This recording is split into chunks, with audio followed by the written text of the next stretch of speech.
CinemaJaw is sponsored by Cards Against Humanity. They asked us not to read an ad. Enjoy the show.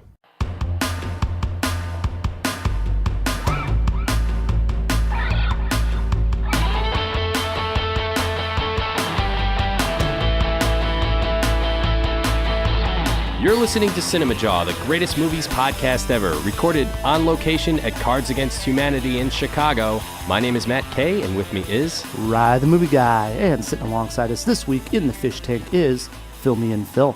How's it going, guys?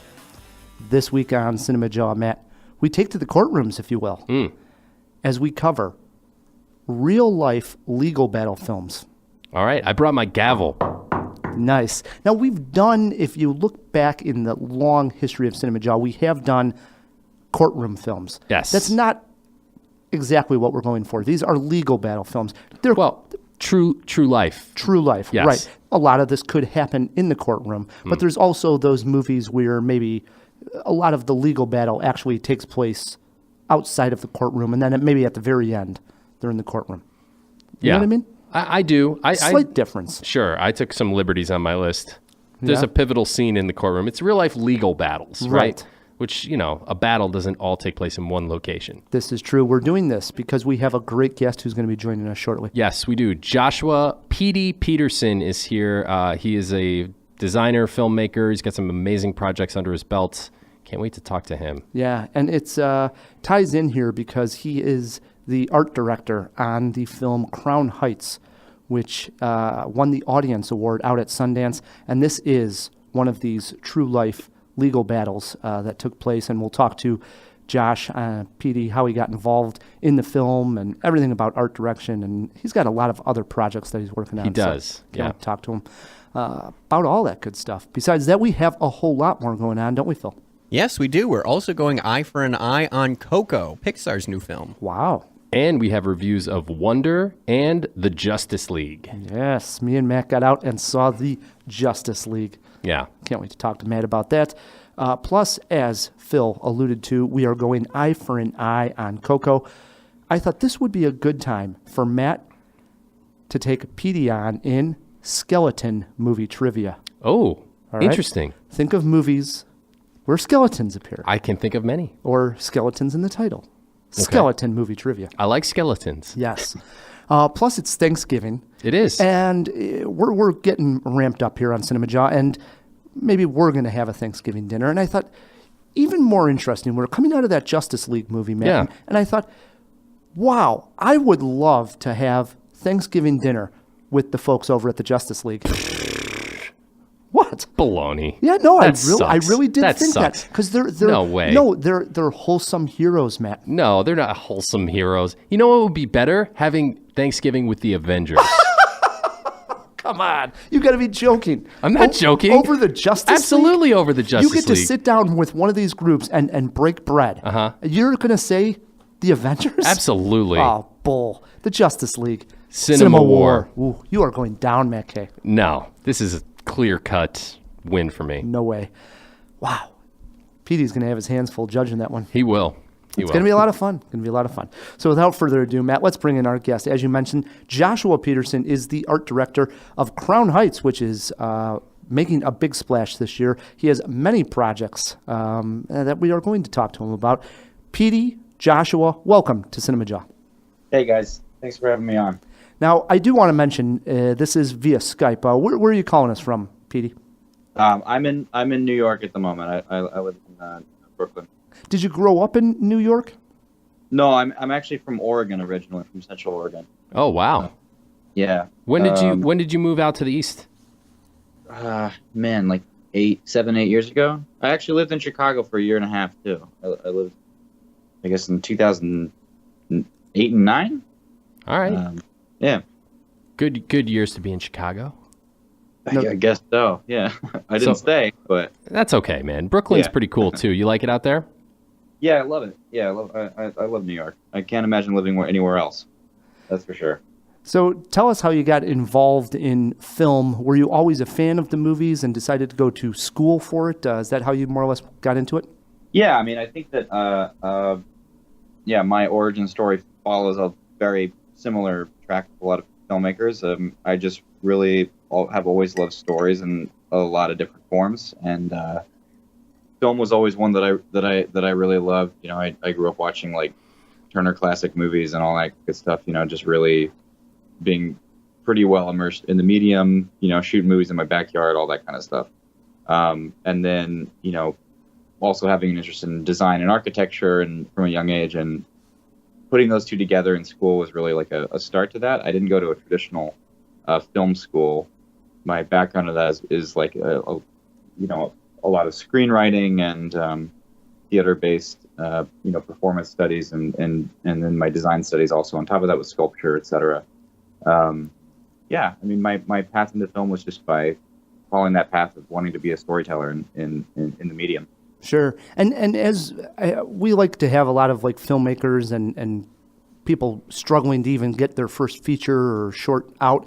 And it's interesting, is the best thing the networking between people making films, and that's how you sort of go from project to project? Yeah. I mean, definitely. It works a lot of different ways. I mean, the industry is an apprentice-based industry, so you really kind of have to do it that way. So the only way to rise is by finding people within the industry that you want to work with. And I know that there are a lot of people that don't do that to a certain degree, but I think if you really want to rise, you have to really find your perfect team and continue building that around yourself and with those people. You know, now in the past, 3 years, I'd say, my team has become really solidified, and we all work together, and it you have to have that kind of like symbiotic relationship with everybody, and that, I always refer to it as everybody has to be in my head. And there are people that then become the other half of your own brain, and so like an extension of your brain. Exactly, they're all just an extension of your mind and body. Because I currently have like almost 60 people working in my department at the moment. Jeez. You have to have that relationship with all of them, from the carpenters, set dressers, scenic painters, all the way up through their sort of interdepartmental hierarchy, all the way up to me. So that's really important. And speaking of your of your department, I think it's interesting. A lot of people listening probably aren't that familiar with an art department. An art direction. An art direction, yeah. So how did you bring your background in 3D, if you will, like the architectural drafting and stuff like that, sensibility, how does it translate? And I guess let's just talk about art direction in general. Yeah, you're right that a lot of people don't really have the same knowledge that they might have about camera or performance as they do for art direction. But, when it comes down to it, everything that the light touches in the film is basically decided upon by me in collaboration with the director and the director of photography. We're typically the biggest department and the department that spends the most amount of money. If you're looking at primarily above like $10 million. And, there's a very good reason for that. And that's because the sort of apparatus of the department is so varied. You have to have a really good sort of mental tool chest, if you will, of just knowledge. And I mean, I have so much just useless crap in my head that I just what? Give me an example. I mean, types and names of door hinges and oh my god, paint colors and knowing specific hex codes for things. Sure, you carry around a Pantone book in your back pocket, that kind of thing. Oh yeah. I have all that kind of stuff. In my when I'm sitting down and really getting into the heavy design work. The top level creative work is there's a lot of color theory involved in what I do, and not all designers work that way. Not all art directors work that way. We all have different methods and brushstrokes. Sure. It's easy to look at a film and say, I like what they did there. It's a totally different thing to know how to execute that. Sure. Because sourcing things and knowing where to find things, and I can navigate any Home Depot in in the world, with, like blindfolded. It doesn't even matter. Yeah. I'd probably be able to tell the difference between a Home Depot and a Lowe's at that point. So talk about Crown Heights, which came out early this year to high acclaim. It obviously, as I mentioned at the top of the show, won the Audience Award at the Sundance Film Festival. A lot of this movie has got some jail scenes in there. How about something like that? Do you research jail cells, that kind of thing? Yeah, it's actually a really interesting story.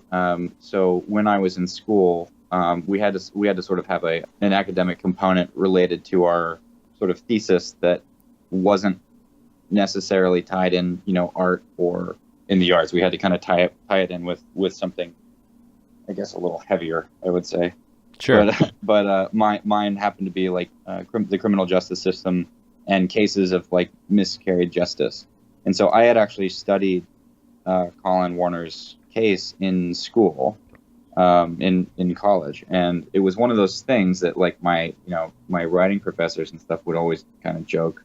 They would always kind of jokingly wish me luck in combining design and film and prison design and those fools. And I had this, as if it were some sort of great victory of mine that I could write to them and say that I was making this really depressing movie about one of the cases that I studied. It occurs to me we should probably talk a little bit about what Crown Heights is about and the story of it.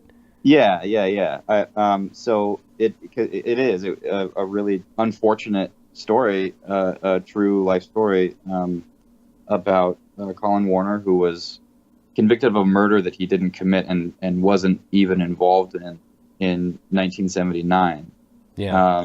And he then spent the next 22 years in prison. Oh, wow. He was convicted and tried of the murder, but he was standing alongside, testifying with the person who they actually committed the crime, who they had also caught.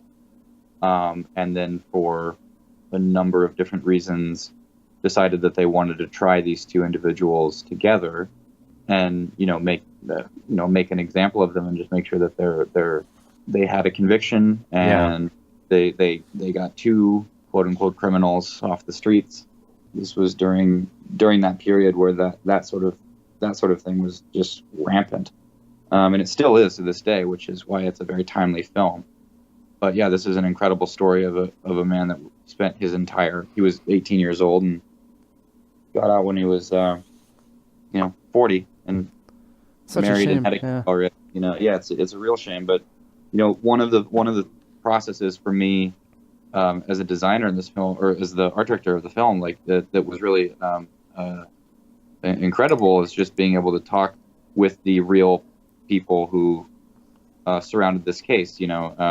Colin himself and Carl King, his best friend from outside, who knew that he was innocent and was the person who really went to the mat for Colin. Sure. On the outside, at great expense to himself and his own family, and then also William Robity and his wife, who were the real estate lawyers who took the final look at the case and were able to get it the coverage, the media coverage that it needed, and relook at the case that got it overturned in 2001.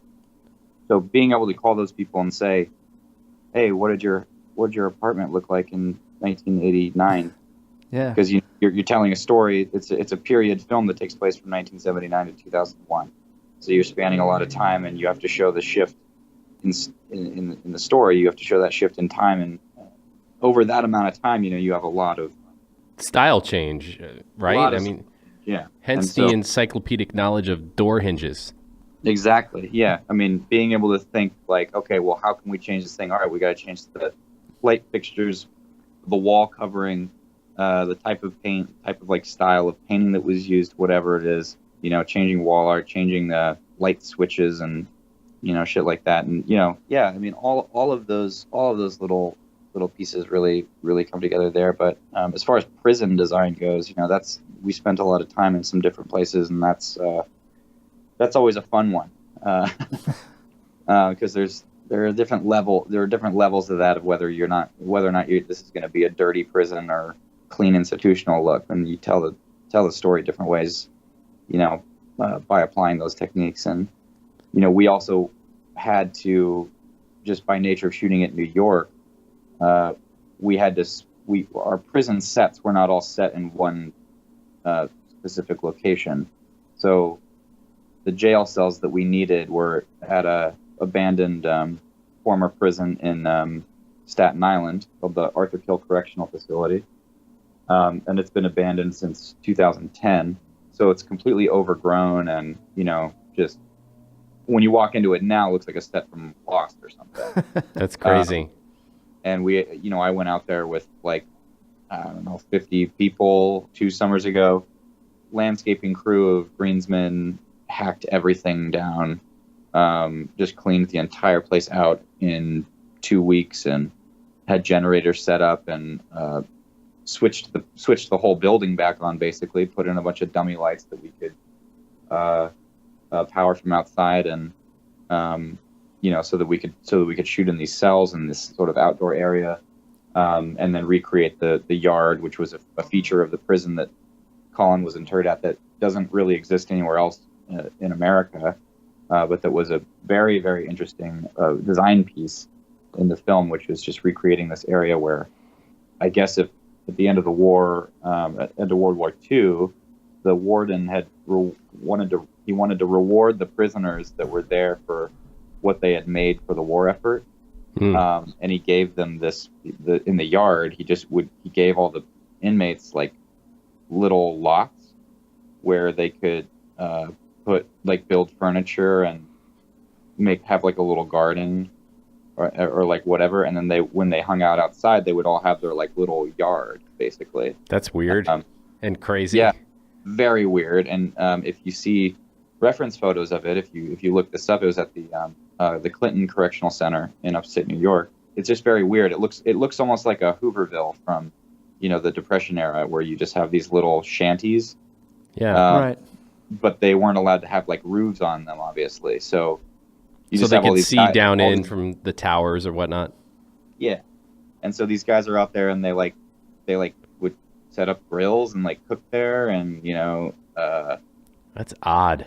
Yeah, two of them would be neighbors, and maybe they were friends, so they'd combine one and turn it into their herb garden, and another guy just had a barbecue pit, and another guy would have a cot out there so he could take naps, or a little bookshelf. It's an incredibly eclectic, just very weird design feature of this prison that that was where Colin, during a certain, period of his internment there, that's where he would go eat with, other inmates. And that was a very interesting story to tell, and to go out and just build that in the former yard of an abandoned prison and recreate that entire setting. Yeah, it's a weird experience. Sure. Who knew that I would be doing that? Yeah, that is odd. Yeah. Now, when you guys were making Crown Heights, was Amazon Studios at that point wasn't behind the picture? It wasn't until Sundance, correct? Yeah, that's right. So we were. It was an independent film produced by Washington Square Films. Okay. And Nnamdi Asomugha, who is the co-star alongside Lakeith Stanfield, was also, he's a former NFL player, and now actor, and he's phenomenal, and he's a really, really lovely guy. And he was one of the executive producers on the film, and as well as the producers of This American Life, because it was originally discovered by Matt Ruskin, the director, from This American Life, covering the story a few years back. It's interesting. So you guys have to be thrilled at that point when it goes to Sundance, sort of makes that splash, wins the audience award. Amazon picks it up and is able to distribute it, and eventually will have it on all their services, and so many people, the reach of this film will be probably greater than what you had probably even hoped for. Yeah, it was really cool to be at Sundance and win the audience award, and you could feel it, at our premiere and all of our screenings for sure.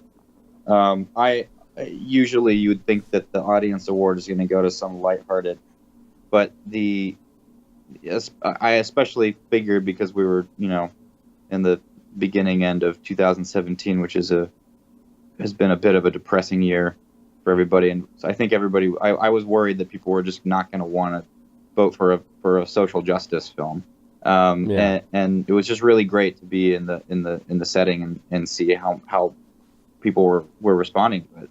I mean, we were, at the end when, Matt and the cast would come out alongside Colin Warner and Carl King, and just standing ovations, and I mean that was just an amazing thing. Yeah, and they would speak to the audience, and I think that it was just it was very warmly received, and the Amazon purchase was obviously phenomenal because it got us out into the theater. We had a theatrical run nationwide for a little bit. That was also phenomenal. It's always great to be able to call home and tell your parents that they can go see your movie in theaters. Sure. So, yeah, it's a great ride. It's always fun to follow, the progress of a movie you made years back. Sure. Once it finally enters the festival circuit. So I wanted to ask you another question. I mean, the art department, art direction is often overlooked and probably underappreciated, but I appreciate you saying that. Oh yeah, no, you're welcome. I mean, people probably don't realize how much work, people who maybe haven't spent any time on a set, just how much work goes into creating these spaces. And like you said, everything the light touches. But that kind of brings me to my question. What do you think about all this like green screen and digital sets and stuff like that? When you see a lot of that, does it piss you off as a creator, or does it just give you more ideas for how you could design digitally? Because I have a background in, I'm a very proficient 3D modeler and 3D artist. I don't really have a problem with it because I can always be involved in that process, and that's also something though that, I understand that I understand like the reason for your question. It's not necessarily that I get pissed off when I see chroma. I don't want to shoot on a green screen like cyc wall, because if everything is generated by a computer or not generated through photo reference, it's kind of not to be trusted. I mean, I don't care how good the CG ever gets, like it only goes so far. I think that our brains and our eyes really trust what we can feel and what we know is is a tactile visual. Sure. And that's something that's very important to me. I mean, design is in all forms is really influenced by texture and textile, and that even goes for just painting your walls in your room. Texture is everything. That's really what is giving you a quality that you really like, and that's something that it's really only effective in your subconscious, not so much unless you're sort of have a trained eye. Yeah, definitely. We did want to talk. You got some other interesting projects coming along the way. Matt, you have to love the title of his upcoming punk rock horror film called Boogeyman Pop. Oh yeah, that is right up your alley. Yeah, it piqued my interest for sure, man. What is Boogeyman Pop? I love the title. So this is a really exciting project for me. I'm also a producer on it as well as the designer, and it's a film that this is our second feature that we've worked on together. The first being The Wolfman's Hammer, which was made I don't even know, ages ago. Sure, another great title though. Yeah, and that's a phenomenal film. That film is available for free to everybody on YouTube. We actually were one of the last feature-length films to be able to be uploaded to YouTube back before they changed it to have a limit. It's just really cool. Definitely. Obviously, it was done for $15,000 and it was done on a shoestring budget, but it got us a lot of attention. And it scripts a lot of attention in Hollywood right after that, and so we kind of went on that whole journey of trying to sell scripts and do all that, and that's something that Brad and I have been kind of he lives in Los Angeles and I live here now, but we any chance that we're going to have to collaborate is going to be taken. And so the last chance that we got to do that, we finally got the funding together for this film, Boogeyman Pop, which was originally scripted as like a $5 million film, and we ended up getting a lot less than that, but a lot more than what we had for Wolfman's Hammer, and that we shot 2 years ago. It's just a super fun movie that is just I'm just really excited about it. I can't really tell you too much about it, just because it's just out of the finishing studio, and is slated to come out soon. But if you follow me on Instagram, we're basically where you can catch any material on it, because we're still kind of in this mode of teasing it a bit. Sure. And for the listeners that want to follow you on Instagram and Twitter, what's your handle? Oh, that's J Petersen Film, Petersen. Perfect. Do it. Yes. My often misspelled last name. Nice. Yeah, Petersen. Yeah. Yeah. And when we come back on the second little interview, we'll also ask Joshua. I understand that you've now are working on a film currently that I believe Naomi Watts is in. Yes. Okay, that's a tease. That's a tease. Okay. Yeah. Yeah, we'll get to that. Yeah. Now, sure. we like to end all of our guest interviews with some silly cinema cues, we call them. Get to know the guest through the eye of the lens. Phil, you got something for Joshua? I do. I have two questions for you, Joshua. The first one being, based on the hinges alone, which of these iconic movie doors would you say is a better designed and better fit for the film? The circle doors from The Lord of the Rings, where the hobbits lived, and then the door that Jack Nicholson busted open in The Shining. Oh, well, so the thing is, the film that I'm currently working on is a period 1977 piece. So my head's kind of in the Shining world. Nice. Gotta say. That's a fair answer. Absolutely. Those are good hinges. It took an axe to knock them down. So. Yeah. Great hinges. Those are strong. The next one I have, if you could redesign any one famous movie prison cell, which one would you pick and why? Oh, wow. What prison cell sucked? Oh man, I had a whole bunch of things come through. I don't want to give away any of my top 5 prison movies, right, or legal battle movies, yeah. But I don't know. I guess I'd say Azkaban. Nice. The Yeah. Azkaban cells are, could have done a lot more there, I think. They were cool, but like I said, the CG thing, it only goes so far. Yeah, I mean, if it's the world of Harry Potter, let's have some fun with it, right? Yeah, absolutely. Yeah. Good choice. Yeah, absolutely. Good stuff. So, Petey here, Josh is sitting in on this entire jaw. He has his top 5 favorite legal battle movies. It's going to be a fun one. Indeed. Yes. Brings us to a segment called Eye for an Eye. Phil? Yes, Eye for an Eye. Coco. Despite his family's baffling, generations-old ban on music, Miguel dreams of becoming an accomplished musician like his idol, Ernesto de la Cruz. Desperate to prove his talent, Miguel finds himself in the stunning and colorful land of the dead, following a mysterious chain of events. Along the way, he meets a charming trickster, Hector, and together they set off on an extraordinary journey to unlock the real story behind Miguel's family history. The film stars Gael Garcia Bernal, Benjamin Bratt, and Anthony Gonzalez. It is directed by Lee Unkrich and Andrea Molina. The pair have been involved with various Pixar films, Unkrich having co-directed Finding Nemo, Monsters, Inc., and Toy Story 2. We throw it over to Rye. All right. It used to be, back in the day, if it was Pixar, you were interested right away. Sure. More or less still the same for me. But we saw earlier, was it this year we saw Cars 3? It's so long ago, I can't even remember if it was 2017. It was 2017. And that was a turd. I think the movie before that was Finding Dory. That was absolutely awful. So it was like, oh, boy, I didn't like either of these two films. But I feel that those weren't like major efforts, to me anyways, for Pixar. This feels a Thanksgiving release. This feels like they're back on track. This is going to be a major release. Plus, Phil's mentioned the colors and just the look of this film is unique, interesting. I think they got it right. And it's a musical. We're going to have some interest in music. I'm interested. Matt? Okay, Phil, just get ready here, okay? I disagree with just about everything you said. Why? Because I actually liked Finding Dory quite a bit.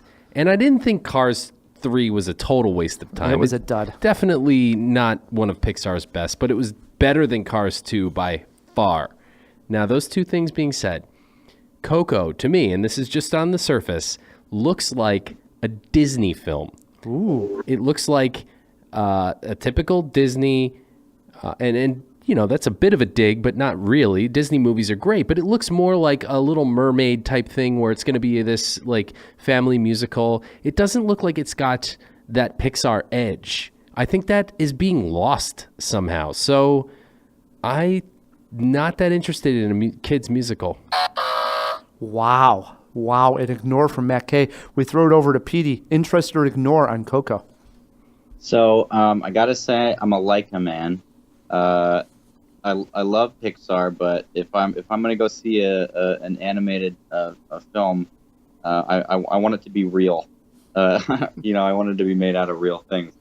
But I will concede that I have a 2.5-year-old nephew, so if he wanted to go see it, I just gotta say I'm interested. It's a slight interested. I was just going to skip over Phil's opinion now. I'm joking. Oh, no. Phil, interest or ignore here? Well, absolutely very interested. Yeah, you don't even have to wait for me to say it.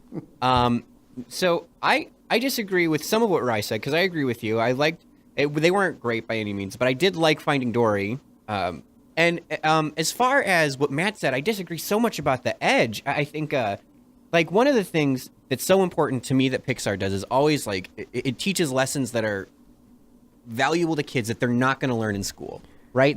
Like other Disney movies are going to teach you, like to be nice and to have friends and to believe in yourself. And that's really important. I'm not saying it's not, but kids are going to learn that in school. Whereas what we're going to see with this film specifically, and I understand that I've seen a lot more of the behind the scenes content than the eye for an eye little blurb. Sure. But you're a fanatic. Absolutely. For those who don't know, Phil's wearing a Monsters University hat right now. It's yes, a very big Pixar fan. I've already looked through some of the art of book. The soundtrack was released last Friday, which I've listened to already. Also, fun fact, a lot of names weren't mentioned in here, right? Kristen Anderson Lopez is the songwriter of this film, who also, her and her husband also worked on Frozen.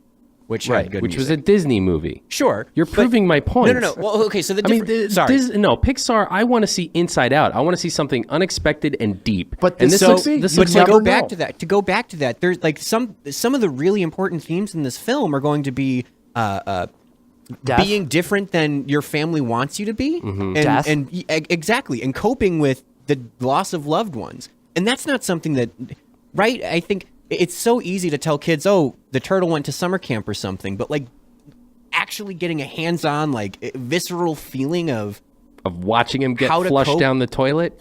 Seriously though, how to cope with death of a family member, not even a pet. I think it's I get it. I just don't like to see Pixar going into the musical genre. It doesn't seem like it's 3 interesteds, 1 ignore.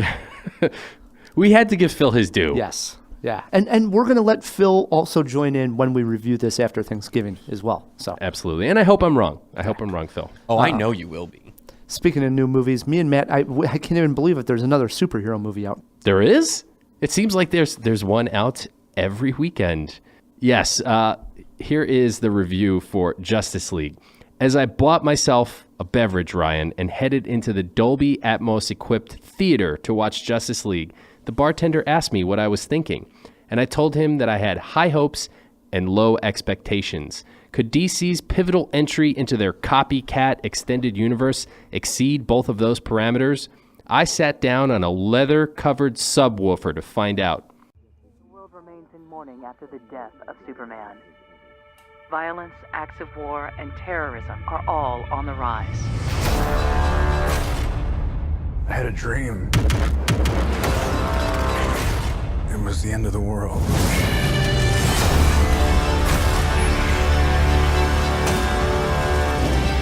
Invasion. I think it's something more. Something darker. It took me a while to make up my mind about Justice League as I was watching it. I kept waiting for the other shoe to drop and for it to start to suck. While there were a few minor problems with the first act pacing and the most garbage throwaway villain of all time, the other shoe stayed firmly laced. This movie did not suck. I was shocked. Here's what you need to know going into Justice League. Batman wants to be a team player now, inspired by Superman's sacrifice while fighting Doomsday in the last movie, Batman vs. Superman. So he gets a superhero team together. The team consists of Wonder Woman, Aquaman, The Flash, Cyborg, and yes, spoiler alert, Superman. Did anyone expect Superman to not be in this movie? Talk about an open secret in Hollywood. I mean, the hints were not exactly subtle, Ryan. Though I must say they dealt with the Superman plot point superbly in the marketing and in the first act of the film. Justice League opens with Supes in old footage on a podcast of all things, finally acting like Superman. He plays up the Boy Scout, the truth and justice character we all know and love, instead of the angry alien we've seen in previous films. This reeks of Joss Whedon, and I like it. This opening sets the tone that this will be more serious than Thor Ragnarok, but less serious than previous DC EU films. Another good thing. DC may have found a perfect pitch in the Justice League, which nicely balances its gritty elements with its more silly elements without feeling campy, cheap, or forced. Again, smells like Whedon, and it smells like justice for the Justice League. I mentioned the villain, and if there is one criticism to levy here, it's the most banal and meaningless MacGuffin of a villain in any recent superhero movie. This alien/demon named Steppenwolf is chasing some half-baked cosmic cubes. Total yawn. I've never heard of this villain or his magic boxes before, and I don't care if I ever do again, but hey, I'm a Marvel guy. The thin plot and generic villain are forgivable, though, because at its core, I think this movie is more about the heroes. Another balance, well struck. Whedon. The performances are great. Probably the weak link is the Aquaman character, who they basically made Wolverine of the sea, but Jason Momoa plays it well, and, his abs. Wonder Woman continues to be an inspiration. Gal Gadot shines through the ensemble cast. Batfleck has grown into the role and plays the older Batman so perfectly that I was even go as far as to say Ben Affleck is the best Batman to date. There, I said it. Ezra Miller's Flash is the comic relief, but not in a Jar Jar way. He's given some of the funniest moments in the film, and all the jokes worked for me. I also loved Cyborg's character arc, and Ray Fisher turns in a well-acted, conflicted Frankenstein creature with code in his brain. I look forward to a standalone Cyborg movie. Justice League reminded me of Super Friends, and that's a good thing. Finally, the DC EU characters are likable without being goofy. This movie exceeded my high hopes and low expectations with a perfectly balanced script, although a weak-ass plot and villain are forgivable with this wonderful ensemble cast. Go see it. Wow. I'll hold my grade. I'll hold it. Yeah. I would say what I liked and disliked here really quick, I also have to say I went in with low expectations. If we were going to play the tape from last week, we gave it all ignores in the sense to give you what we were thinking going into this film. Yeah, train wreck is what we were thinking. But what it got right, you mentioned the plot. It's thin, it's very thin, but it worked just enough to actually give a reason why these characters would come together. These three mother boxes, which is generic as all can be. Stupid. It's generic, but it also reminded me just a little bit of The Lord of the Rings, how they do a narration, right? They do this narration over why the boxes were separated, much like the rings were given to the different... One was given to the Atlanteans. One was given to the Amazons. Okay. And how the different groups each protected the box, I really enjoyed that. And then yes, and how the Amazon warriors fought defending the box in that particular scene. Well, that was cool. That was returned to Wonder Woman's island. I love that fact. The balance of comedy and action was just right. That's what they probably nailed best. Thor was over-the-top comedy. There's been some that I feel are too heavy on action. This was the right balance. And The Flash actually reminded me very much of Spider-Man, his role in Captain America Civil War. Great observation, dude. The characters themselves, though, are worth rooting for. And it feels like we haven't had that in a while in a superhero film where a team like Certainly this... not from DC. Where a team like this comes together and you're rooting for really all of them. It's not pitted against each other like we've seen the last couple of years going on in all these universes. Aquaman, I liked him. it was okay. If I had to say now on the downside, what I disliked, the film actually starts with a short, almost vignette of each character in some type of action scene. The pacing in the first Right, act. and Batman's worked because he actually captures one of these like alien bugs as he's trying to solve I'm glad you brought that up. what's going on with these guys. Cyborg's scene also worked because it explained his character. You were actually seeing sort of his character arc in this movie take place, so that worked. However, unneeded was Wonder Woman saving those people in the bank. Although that was a really cool action piece. But it was only there for it has nothing to do with any part of the plot.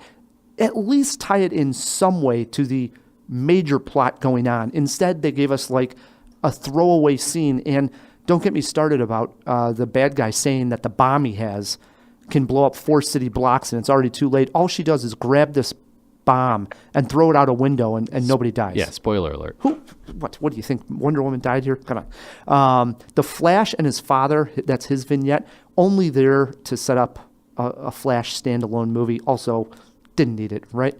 But as you say, Bruce Wayne, the older Ben Affleck, I really enjoyed it.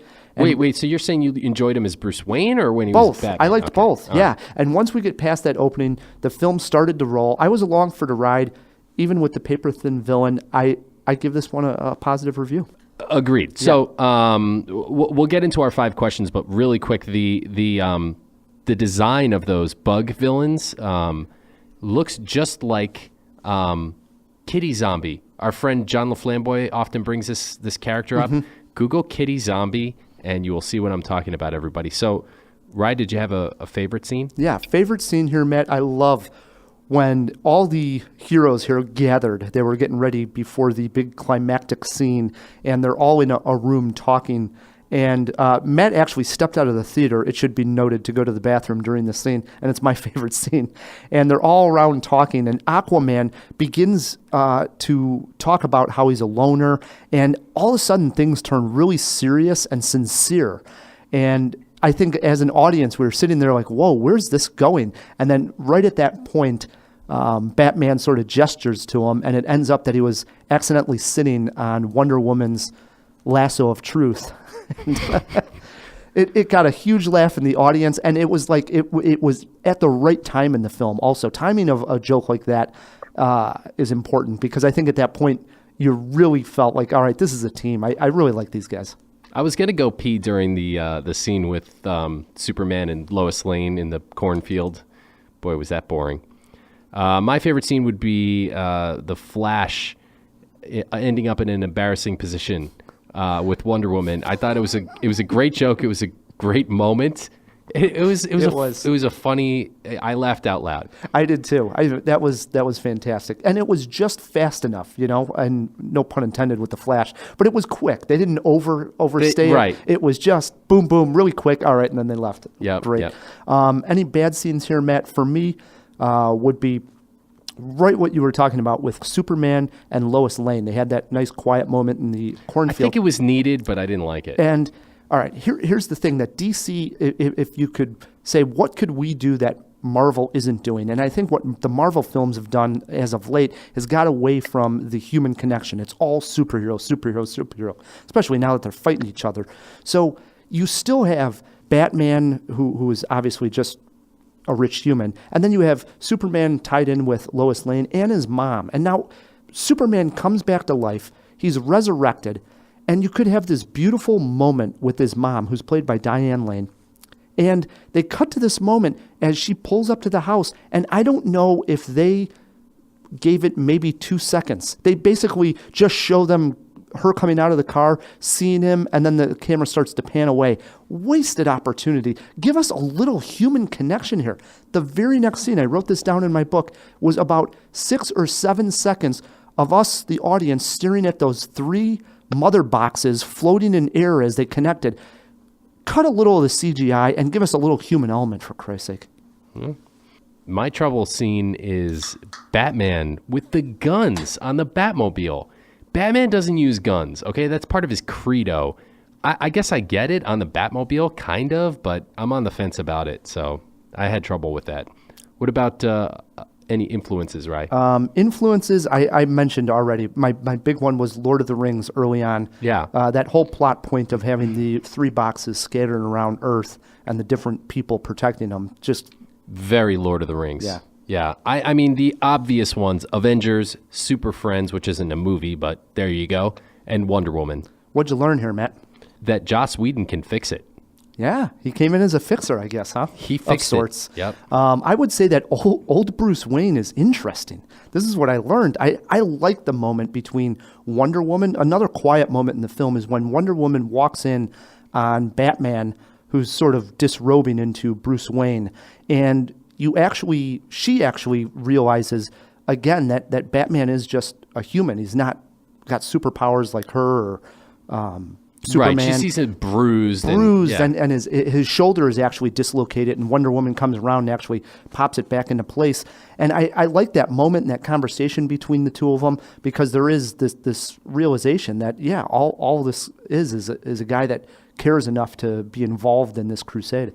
Right. Well, that's what makes Batman so cool. You're starting to learn, Ryan. This is great. I like it. I like older Batman a lot. What about movie poster quote? My movie poster would be this: DC fans finally have some justice.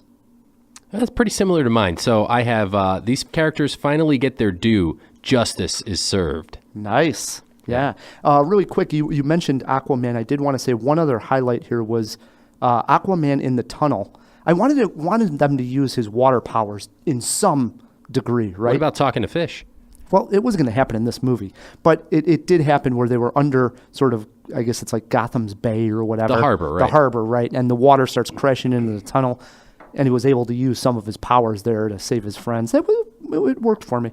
So, also, should be noted, Jawheads, if you haven't seen it, there's 2 post-credit scenes, both worthy.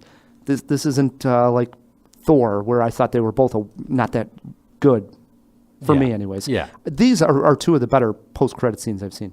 Agreed. Yeah. Stick around. Yeah. How many Jaws, Matt? 3. Nice. 2.5 for me. 2.5 Jaws. Okay. Weird. Guys, can you believe that Ryan just gave Justice League a positive review? There you go. Who would have thunk it? Yeah. Petey, are you a fan of these superhero films at all? Yeah, I love comic books. I always go see all of them.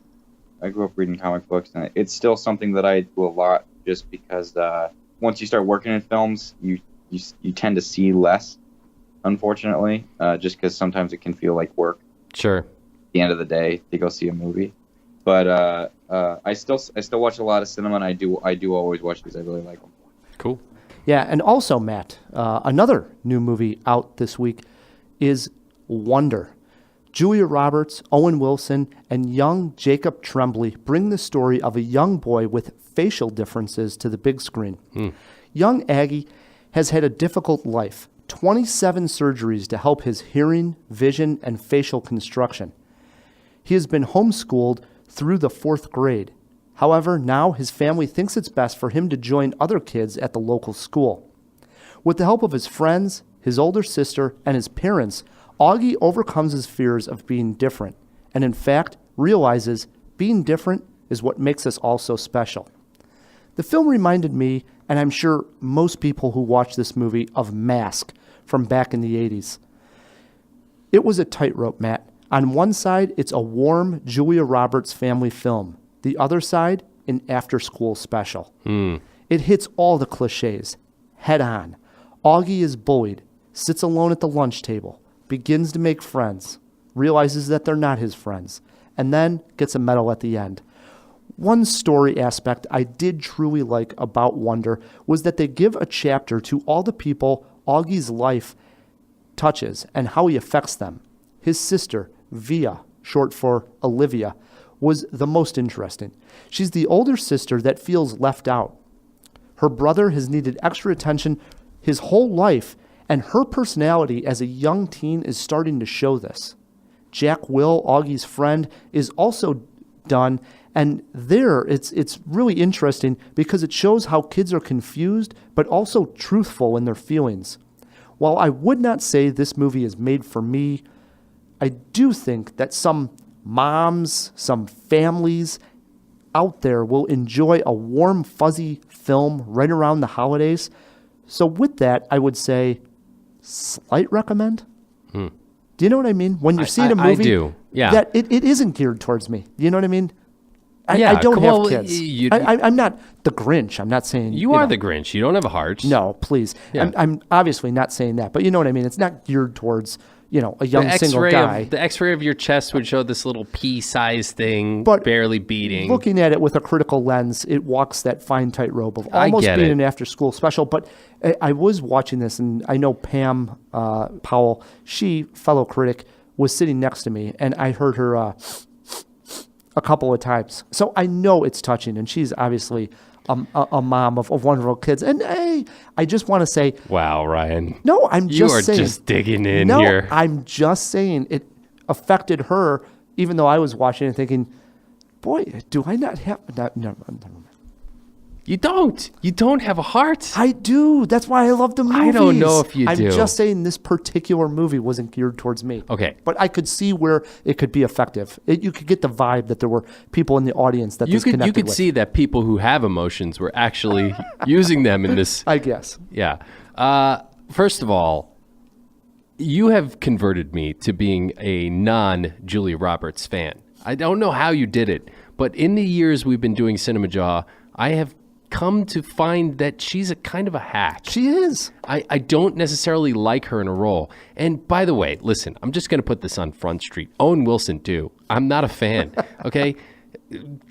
Dude is not as funny as people think he is, all right? When he's in a Wes Anderson film, he works. He's the best. I And guess. I guess with Woody Allen, because he made one Woody Allen, which Sure. was Midnight in Paris, and it worked wonders. But Jacob Tremblay blew me away in Room. And Holy crap. here's what I have to say about this kid, because I've only seen him in Room, and now he's got this daunting Prosthetic. job of pulling this off with this prosthetic on his face, and obviously having to act like a kid who is scared to see other kids. And I thought his performance actually was probably better than his performance in Room, because he conveys this idea of being very shy, but deep down in, he's a confident kid.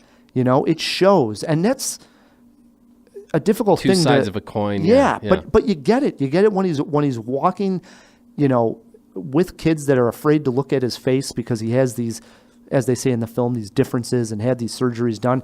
They look up and they look down really quick. But as he's shy, but he has a confidence that he takes it on. Shines through. So what you're saying it's is awesome. Tremblay's performance was pretty good. Yeah, really, really well done. That's good, man. I mean, I am in favor of movies that have some heart and family things going on. So I'm probably going to go see this over the holidays. So let's get into it, man. Were there any scenes that you had trouble with? One scene I would say is, I mentioned little Augie here is bullied, and you see this coming. Well, we get a scene where the bully is called into the principal's office, and the bully's parents are brought in with him. And guess what, Matt? We see where the bully gets his attitude from. It's his parents. It's always the parents. Absolute stunner at this point. You know what I mean? Talk about cliche. Oh, my goodness. Of course, it's the mom who did such and such, and you realize that the kid really didn't have, anything to do with it. Come on. Yeah. What about a favorite scene? Oh, I love this opening moment where Augie is actually making his first trip to the school. He's got to walk into the schoolyard for the first time and be around all these kids. He wears this space mask. He wishes to be a astronaut, and obviously the space mask covers up his face, and he walks around like that, and he's been comfortable with that.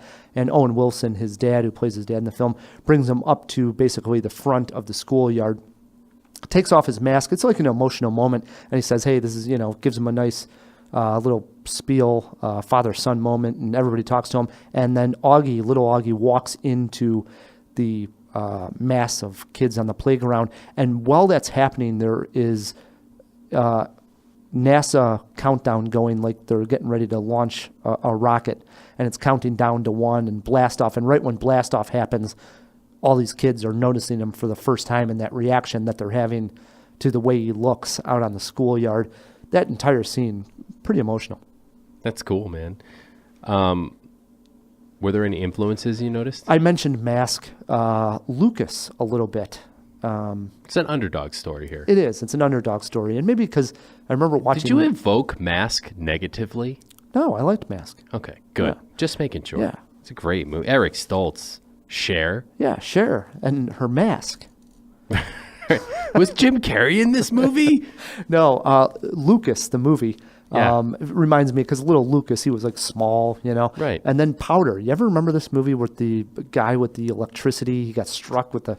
Yeah. Yeah, there you go. Jesus, Rye. What? I'm talking about, they're outcasts All right, fine. that are fitting in with society. All right. So let's talk about what did you learn? I learned that I have no heart. No, I'm kidding.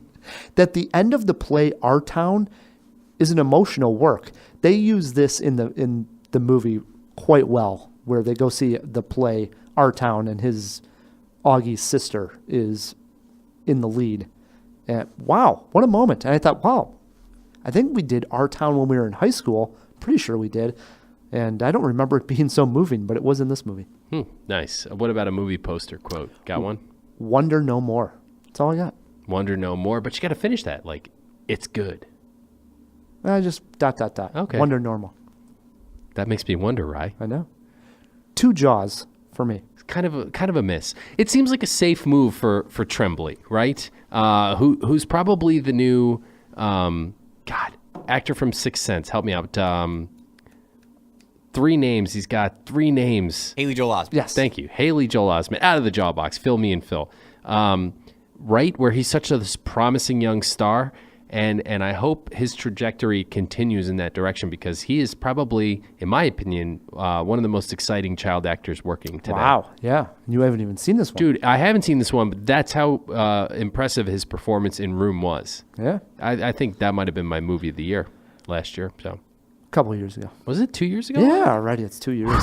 Time goes fast. Sure does. Anyway, I love Room. So exciting to see him working. Yes. So Wonder also, if you just want to see his performance in that, it's worth it for that for sure. Cool. So 2 Jaws for Wonder. Now, Matt, there are no long-time legal battles going on in the Justice League, even though it is called Justice League. Mm-hmm. And there's nothing going on in Wonder, but that is our topic this week, since we have Petey on, who is the art director of Crown Heights, and a film that I want to, shed some light on. Hopefully people check this one out, especially when it hits Amazon. And I think you can already get it on the home video circuit, can't you? I believe it's only available on Amazon now. I haven't, but... Yeah. Now, you're our guest, PD, so we always like to ask the guests, was this a fun list to come up with? Did you have a hard time? Where'd you settle in? This one was odd because, right off the bat, right when you guys first told me about it, nothing came to mind because the first thing I thought were, courtroom movies or, Crown Heights. Right. Is not really the type of film that I seek out because they're usually pretty, they're not usually fun films. But I did end up coming with some interesting picks. All right, what do you got sitting at number 5? Well, at number 5 I have Crown Heights only for the reason, just talking about it from a standpoint of its sort of pacing. Matt had a really tough edit in front of him with the film. I mean, it's really a huge challenge to take something where you care about the social justice aspect, the miscarriage of justice, and you care about these characters, and you want to then document the entire story of what happened. But when you have such a long period of time and you have a lot of things that sort of, in certain cases need some explaining, it's tough to sort of wrap a film around that is not purely docudrama. Right. And I think he did a phenomenal job of doing that. And I was really, not that I was surprised or anything, but I because I had obviously read the script and obviously got to know Matt very well, but it was just, he did an incredible job. And I think it's just a really great film because it doesn't fall too far into the weird kind of subcategory that I think is probably very difficult to navigate. Sure. It is, yeah. That swings it around to me at number 5. I'm going full-blown docudrama, but I'm a sucker for this one. It's a bit of a cheat because this was a made-for-TV movie. Oh, Matt. But it was please available. Don't embarrass yourself. No. You'll see. It was available in the video stores when I was a kid, and I remember watching this probably at a way too young age. Helter Skelter. I think maybe a family member had the book on a shelf, and when you're a kid, at least a kid like me who was into horror and stuff like that, I was sort of fascinated with the macabre, and nothing is more macabre than the true crime, especially Charles Manson. He was sort of like the front of the box of serial killer collectible cards, and I'm not saying that's a good thing, but there he is. I watched this movie and I thought it did justice to the book. It's a creepy story. They sort of weave in some fantastical elements, like the prosecutor's watch stops at one point and Charles Manson is just staring at him. And he did write about this in the book and said that he sort of ascribed that to Charles Manson as something he couldn't explain. I think it's just his watch stopping, but nevertheless, it's a great movie, 1976. I've never seen it. I never read the book. I've always been intrigued to read the book, not really so much the movie. But. So the book's actually written by the prosecutor of the case, the Tate LeBlanca murders, and the movie's based on that book, and it's really weird, man. I mean, Charles Manson was a nut job, and his motivations were just so out there, man. Yeah. It's worthy watch. He's just in the news, I believe. Wasn't he just rushed to the hospital? Yeah, something? I think he's having some health problems or whatever. Yeah. Interesting. Swings it over to my number 5, and I guess since I knew we had Petey coming on and we are going to be talking about Crown Heights, this film jumped right to the top of my brain, and I thought, God, I got to talk about this 1999 Denzel Washington film. And I could be stealing somebody's number 1 here, and I hope I don't. I'm speaking of The Hurricane. And this is where Denzel Washington plays a boxer this is based on a true story. Sure, he played Reuben the Hurricane Carter, a boxer who in 1966 was wrongly convicted of murdering 3 people, a crime he was in jail for, I believe, 20 years for, until it was proven that he did not commit these crimes. He's exonerated, like DNA or something? Yeah. And it's an awesome performance by Denzel. And again, one of these stories, and there's just too many of them out there where, people want, for some reason, obviously, the justice, the police of whatever town or county are in such a rush to close the books on a case, to say, hey, we got our guy. We don't want to go any further, and we want the public to know that we got our guy and we did our job. Right. And that's just the wrong thing. We see it time and time again, that we're putting the wrong people behind bars, and it's gut-wrenching to know that people are wasting their lives, incarcerated for something that they did not do. It's infuriating. I hope most people have seen The Hurricane. It's great, and it falls in line right with Crown Heights. So. Well done. Have you seen it, Petey? I have not seen that, no. Yeah, it's a good one. I mean, you can't go wrong with Denzel, Yeah. Tough to go wrong with Denzel. You can go wrong with Denzel. True. All right, we're into our 4s. Petey, what do you got sitting there? Number 4, I just actually wrote down not Aaron Brockovich. I kind of, I have my top 3 are really good, and we'll really get into them. But number 4, I just put not Aaron Brockovich. No, I like it, man. You took one for the team. Appreciate it. We had to mention it, but but I've just always been really bitter that Ellen Burstyn lost the Academy Award. I agree. To Julia Roberts for Requiem for a Dream. I agree. Ellen Burstyn invented method acting. Yes. So I've ranted about this on CinemaJaw probably about 15 times really? since we've been doing this. I've went back and I've watched Aaron Brockovich just so that I can remember how unworthy Julia Roberts' performance in that film is. Oh, does it tick me off? I shouldn't be so upset about it, but for some reason it's one of those things that really, really chaps my hide. Yeah. It always was a sore spot for me. Yeah. It's probably just now at this point it's just a useless grudge. Yeah. But no, hold on to that grudge. Yeah. I agree. It's not useless. It's worthy. No, yeah. I like to blow off some steam every once in a while, but I will say, for the sake of this list, when we're talking about legal battles, I actually did list Aaron Brockovich for an honorable mention. If you're talking about legal battles like we are here, yes. So Yeah, exactly. Okay, that swings it around to me. And at number 4, I have Capote. So the film with Philip Seymour Hoffman is not necessarily like a courtroom procedural, but it is a true crime case, and a lot of it takes place in the jail where Capote gets to know this young man who committed the crime, or one of the young men who committed the crime. And first of all, I think it's one of Philip Seymour Hoffman's best performances, if not his absolute best. Arguable, right? He's had so many. This 2005 kind of blew me away, and I liked it a lot. I mean, I've revisited it like 2 or 3 times. It's definitely up there. One of my favorites. you love these dark cases where people have been murdered. Is what I'm sensing here with your 5 and 4. Well, sure. Yeah, I mean, I do. I like a good crime story, absolutely. And horror, sort of in my blood. Sure. So I like that as well. Yeah. Really quick, going back to Petey's pick. See, you got me going on Aaron Brockovich. I can't get off it now. Another thing that bothers me about... Oh, here we go. About and another thing. About that particular year at the Oscars, if you go back, was that Steven Soderbergh was nominated 2 times, right? And he was nominated for Traffic, which was well-deserving, but also for Aaron Brockovich. And they couldn't give Darren Aronofsky a directing nod. Come on, guys. Yeah. Drives me nuts. All right. Swings it over to my number 4. And I just go back 1 year ago, 2016, a Jeff Nichols film about a very important case, the 1967 U.S. Supreme Court decision, Loving versus Virginia. I'm speaking of the film Loving.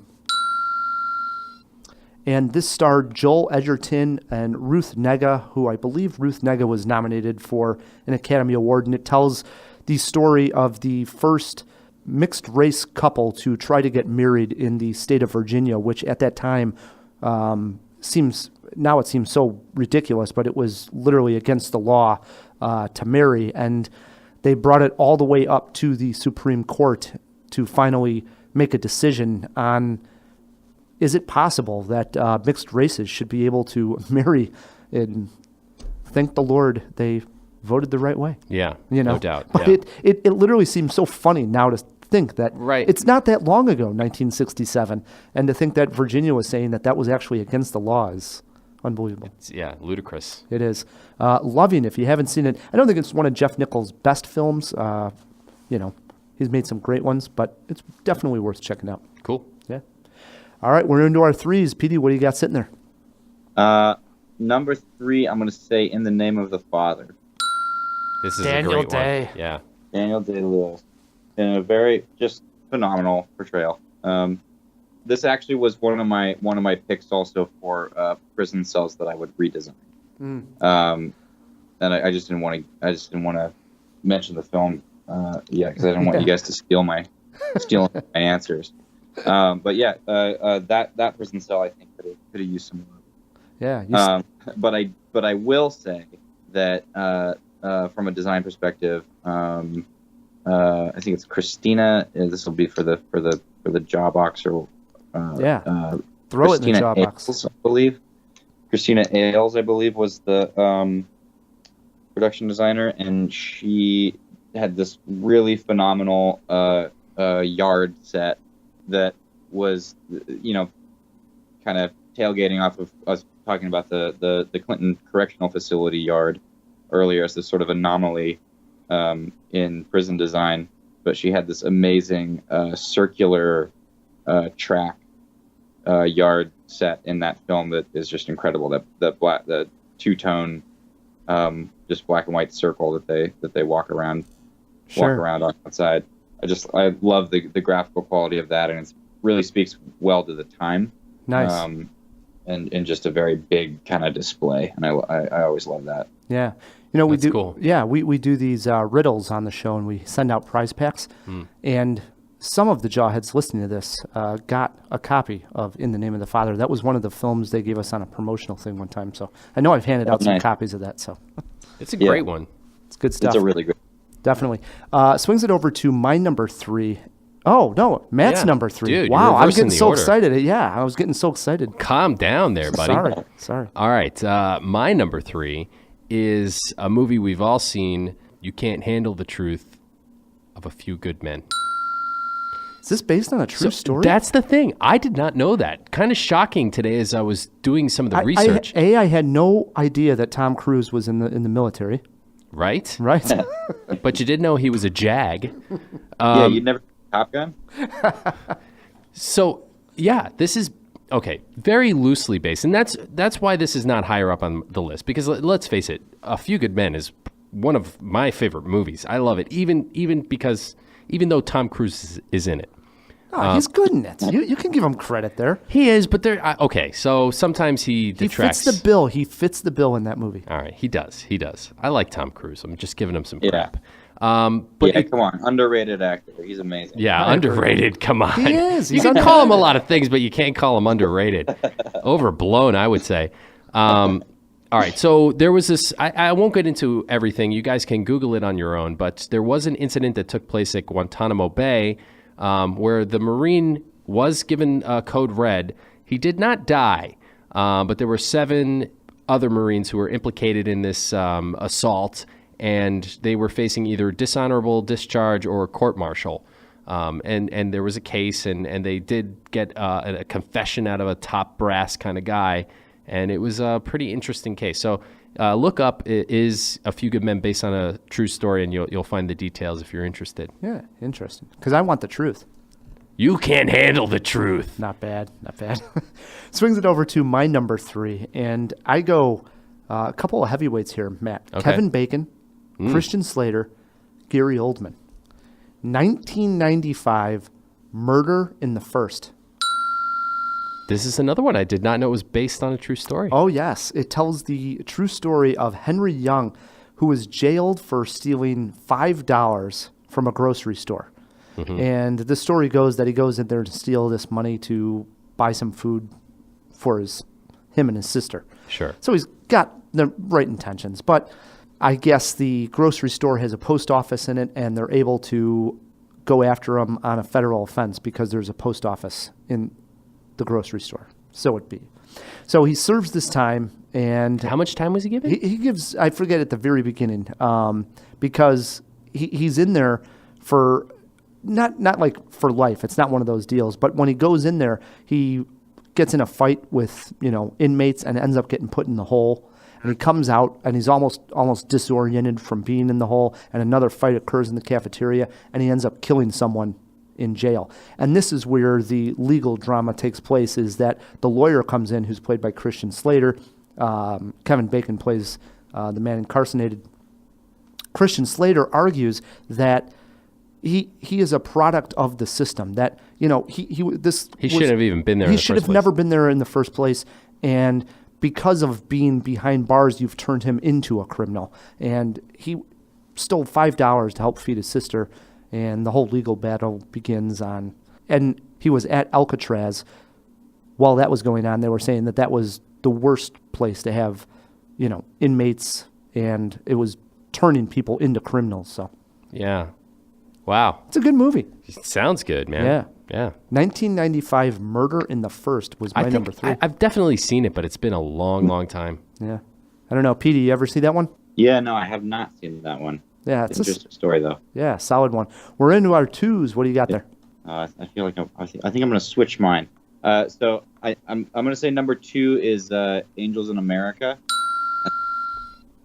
and Great I would one. say at the top of the show you were mentioning legal battles that don't necessarily take place in a courtroom, and there is no legal battle in this film. But one of the primary characters of the Tony Kushner play and then subsequent HBO miniseries, which I guess I could call a long movie, is Roy Cohn, infamous McCarthy era lawyer, who was a just tremendous pile of shit, and just as a person. And he was involved, not only with Roger Stone during the Reagan campaign. Roger Stone, also a unsavory character.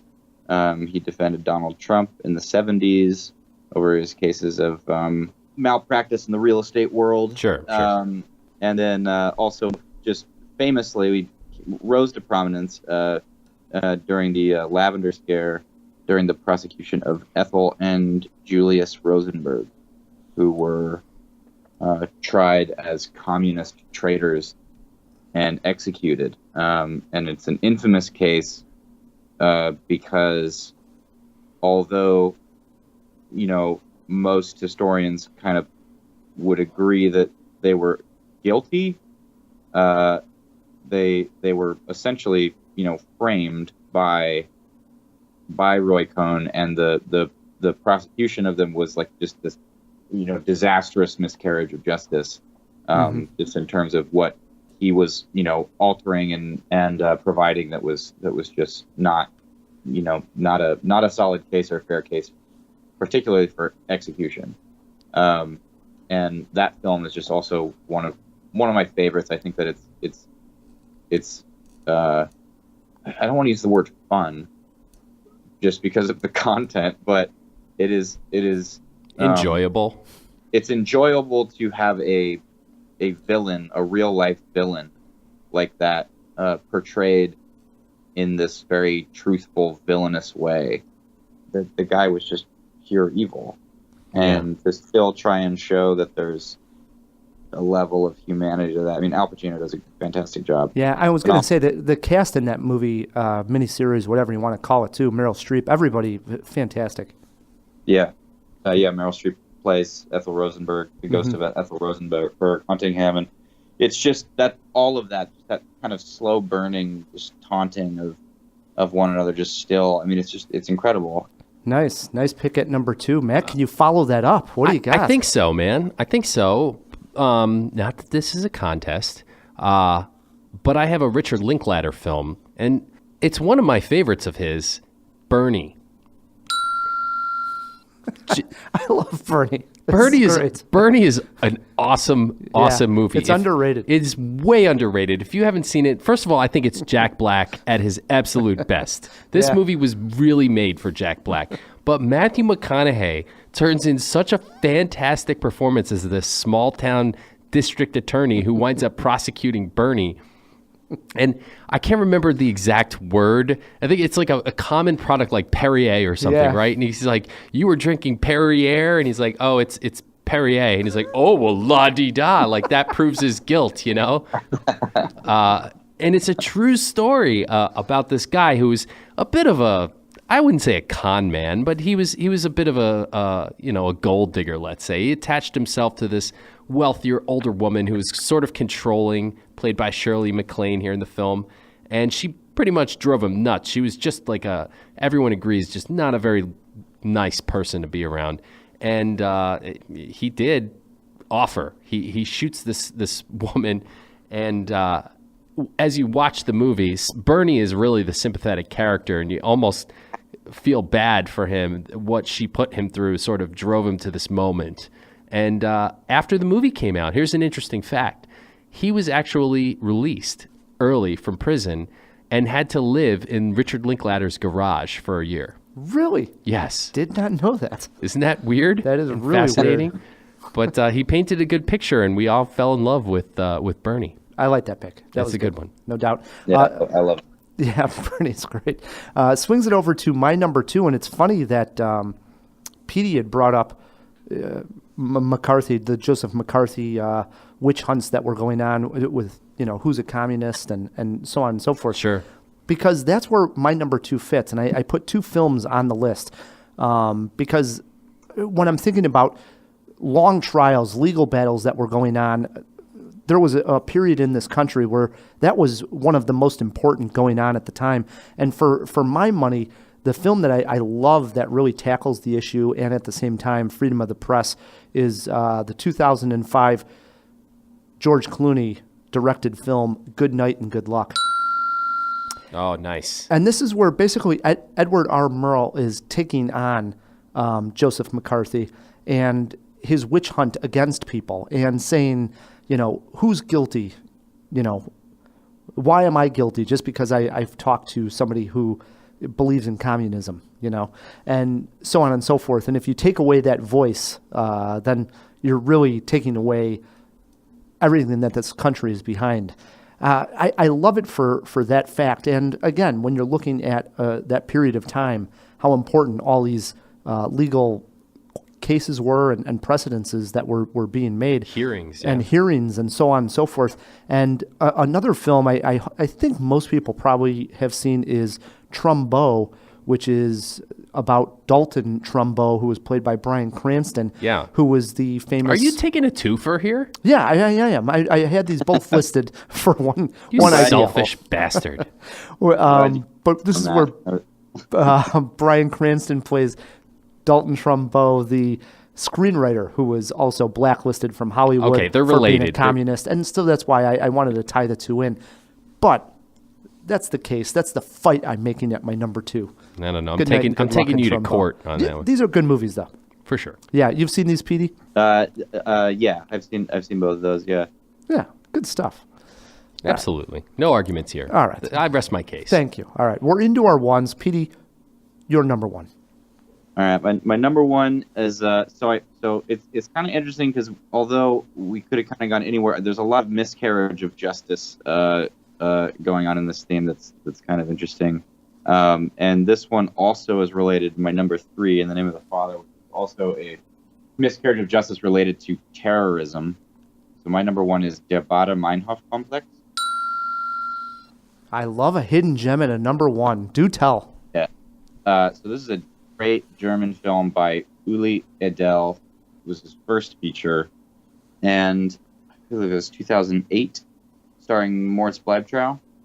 And this is a really, really fun film about the Baader-Meinhof complex, which is a group of young anti-establishment German protesters and activists in the 80s. They did it all.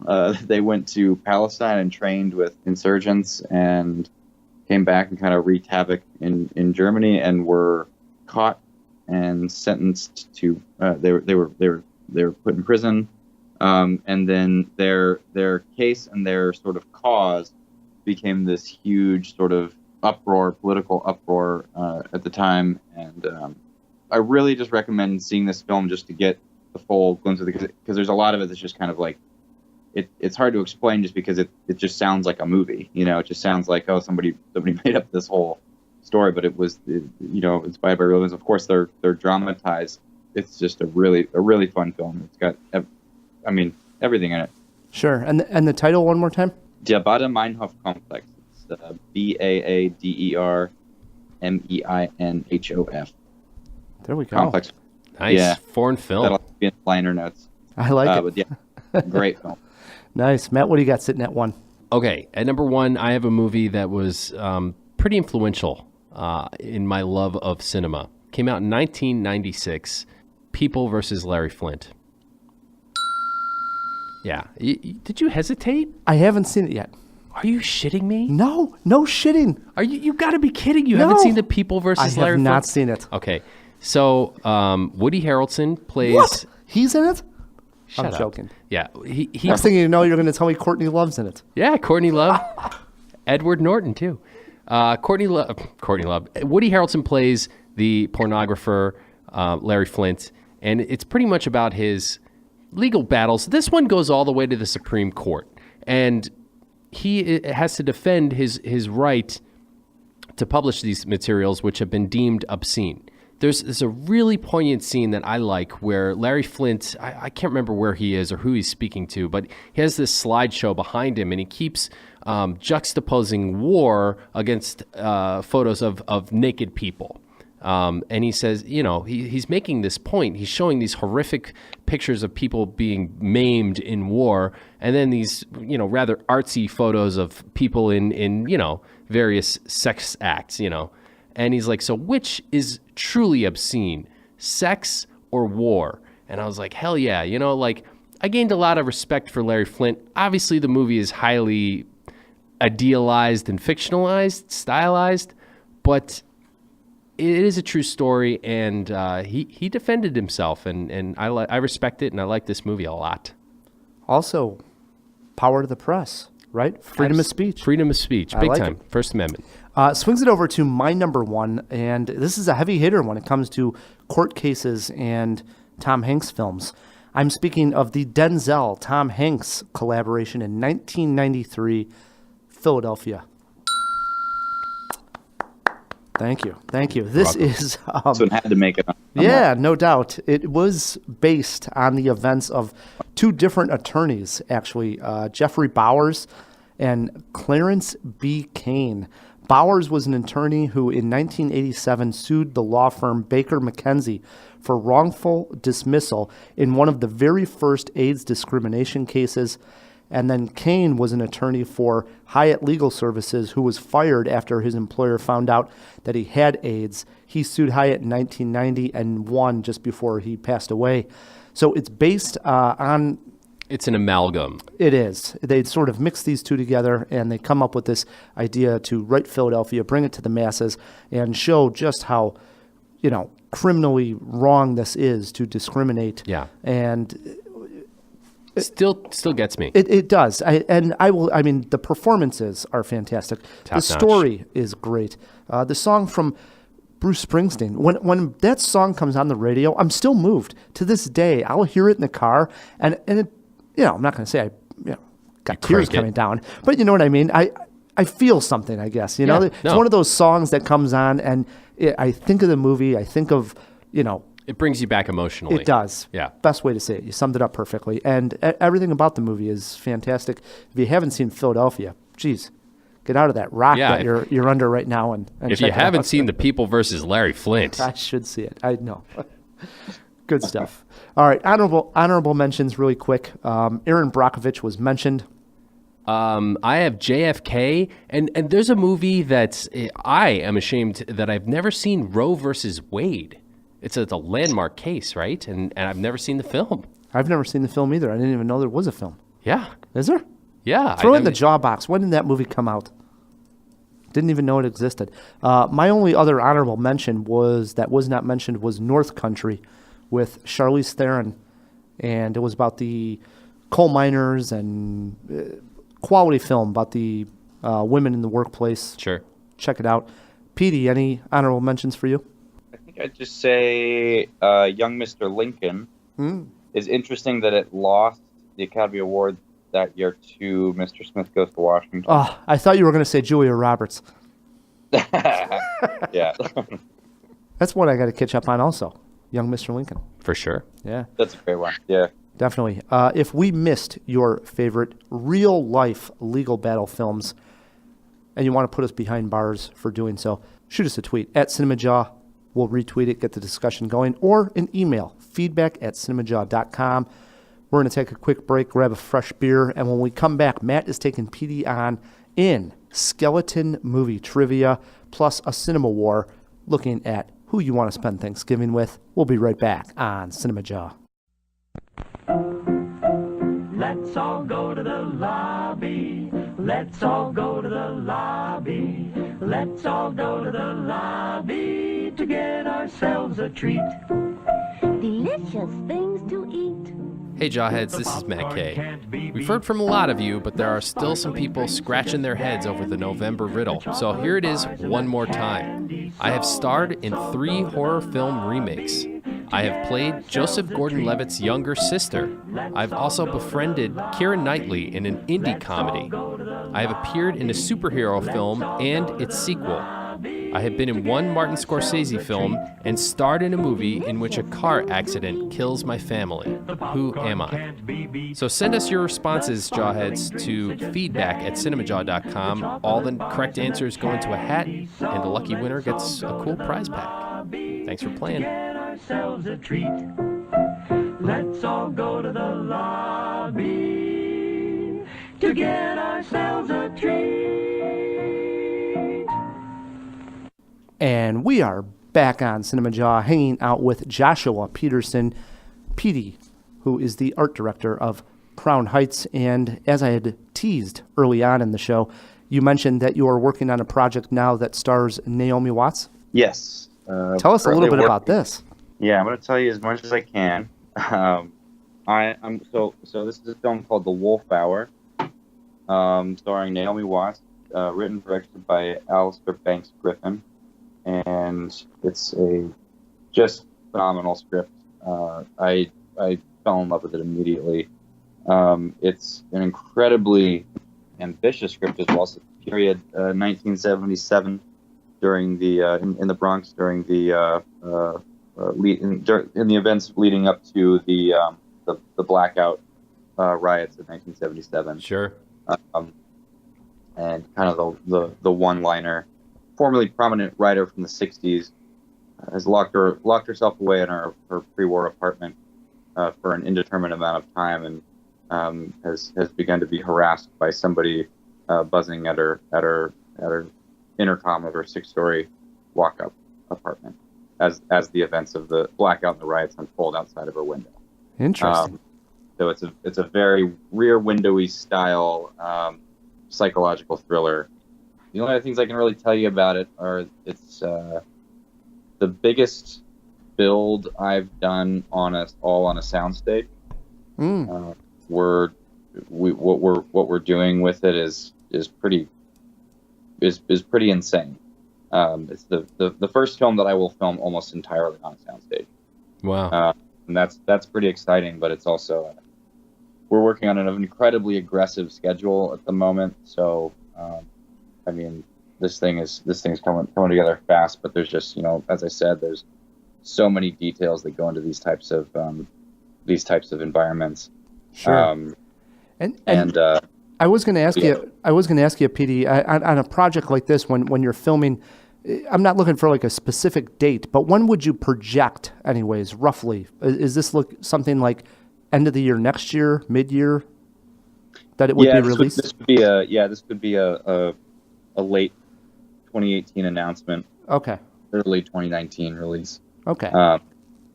But this is one that I'm definitely really excited for. Awesome. That's cool. Like I said, Naomi Watts is amazing. She is. This is really really her vehicle, and it's incredible. The script is just great. Awesome. Yeah, the work that I'm doing on it is pretty. It's really an art department show. I'll say nice. that. Yeah, it really is, and it's really cool to be in the driver's seat that way. And speaking of your art, if the listeners want to follow you along online, you got your own website and Twitter handle and all that good stuff?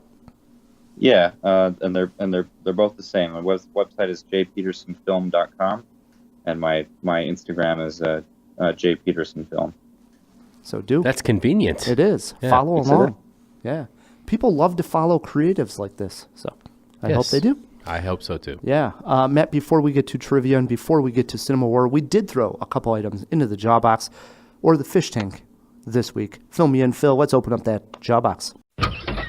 What's your pleasure, Mr. Cotton? The box. What's in the box? Yeah, thank you so much, guys. Let's jump right on into it. The first question I had in here was from Petey. It was, who is their production designer for In the Name of the Father? And I hope I'm saying it right. It was Caroline Ames, who also did production design for Ladies in Lavender. Right. Ames, yeah, that's right. Yeah. I think that it's Amies, so I hope that's yeah, right. that sounds right.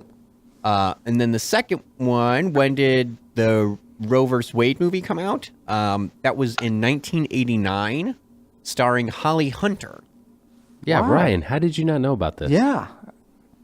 Completely off my radar. It's an old movie, so you were a He kid. just said 1989. Yeah, I was a kid, but I mean, I would have known because I know Holly Hunter. Yeah, well, I knew. Yeah, I didn't know. Some movie guy you are. I can miss one every once in a while. I guess so. Yeah. That's it. That's all that we was got in everything? there. Yep. All Just two little ones. All right, get back in the jaw box. Will do. Thank you. Matt, it brings us to a segment called CinemaWAR. CinemaWAR. It works like this. Me and Matt, we're fighting on a topic. Our guest, Petey, gets to play judge and jury and tell the jawheads at home who he thinks won the CinemaWAR. And it's important because we're fighting for 20 seconds, a jaw time to rant and rave on whatever we want. It's Thanksgiving time. Phil, tell the Jawheads at home what today's CinemaWAR topic is. Yes, today's CinemaWAR topic is, who would you rather have Thanksgiving dinner with? The Avengers or the Justice League? Matt, you'll be fighting for Thanksgiving with the Avengers. And Rye, you'll be fighting for Let's Break Bread with the Justice League. Pass the pumpkin pie and let's get this CinemaWAR started. Matt, it's called Thanksgiving, not Civil War. Who do I want to break bread with? A group that all hates each other and says things like, I'm the strongest Avenger. Sounds too much like my family. Give me the Justice League, home to the 3 best superheroes we have ever known, Superman, Batman, and Wonder Woman. Ryan, this is one of those arguments that I can win in 1 point. The Avengers drink. Batman, Superman, yeah, not so much. The Flash can't hold his booze, and although Aquaman drinks like a fish, he's kind of a mean drunk. The Avengers, meanwhile, know how to party. Stark DJs with a top-shelf open bar, supermodels hanging out. I'm not making this stuff up. It's in the movies and the comics. Jeez, Matt. Would you really want to eat at a table with the Hulk? What food would be left to actually eat? Then, on an empty stomach, you would have to listen to big-headed Tony Stark gloat about how he invented some oven that cooked a turkey in 25 seconds. Screw that noise. I will take a nice, elegant meal at Wayne Manor with super fast service provided by the Flash. Wow, everything you just said made me want to actually eat with the Avengers. Let's consider the location of Thanksgiving. Wayne Manor. Yeah, the Justice League would probably have it at Wayne Manor in some giant stuffy room with an enormous table past the salt, right? Meanwhile, the Avengers Tower is top-notch, fully stocked, and modern to a T. Where would you rather hang out? Matt, Thanksgiving, let's be honest, is all about after-dinner games. We love getting the family together. This is amazing, right? yes. How much fun could we have playing 20 questions as you pass Wonder Woman's lasso of truth around? Fantastic. Does Superman get drunk? We sure would find out. This is funny. Let's talk about the guest list. I love Batman, but let's face it, he's a real downer, always getting everybody all bummed out, never loosening his tie. Superman is a total Boy Scout, not much fun at a party. Wonder Woman's okay, I guess, but I'd rather hang out with Black Widow any day. Much more relatable. Thor, Ant-Man, the Guardians of the Galaxy would show up. Marvel's just got a way better guest list. Meanwhile, you can ask Martian Manhunter to pass the sweet potatoes. I mean, really? You want to sit around with all those big-headed egos of the Avengers or have a nice meal with heroes that represent the best in each of us.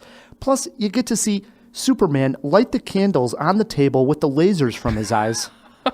And then, after dinner, we get to all go down to the Batcave and play with all the gadgets down there. Thanksgiving deserves some justice, damn it. All right, let's talk about the elephant in the room here.